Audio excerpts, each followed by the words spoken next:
आज हम बात करेंगे बैंक स्कैम्स और फाइनेंशियल फ्रॉड की, जो सिर्फ एक बैंक तक सीमित नहीं है, बल्कि पूरे इंडिया के हर ब्रांच में कहीं ना कहीं ऐसे काम होते हैं। हाल ही में आईडीएफसी बैंक के चंडीगढ़ ब्रांच में 600 करोड़ के लगभग एक फ्रॉड सामने आया।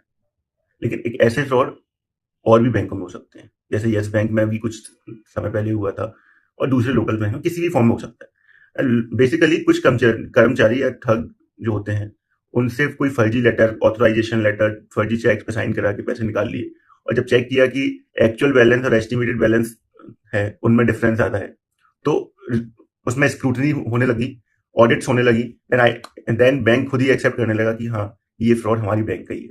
अब इसके रिपरकशंस क्या है कि जो भी अकाउंट्स में फ्रॉड हुए हैं, वो अकाउंट्स ट्रांजेक्शन करना बंद कर देंगे, दूसरी बैंकों में शिफ्ट हो जाएंगे।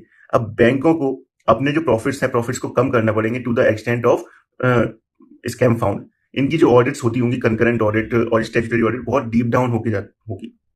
अब एज अ जनरल पर्सन हमको क्या समझना है कि आप जो भी फाइनेंशियल ट्रांजेक्शन कर रहे हैं, इवन आप एक चाय वाले वेंडर के साथ कर रहे हैं, या बैंक के साथ कर रहे हैं, या फिर इंटरनेशनल कर रहे हैं, चाहे कोई प्रॉपर्टी के साथ कर रहे हैं, तो हर ट्रांजेक्शन में आपको सोच समझकर ट्रांजेक्शन करना है।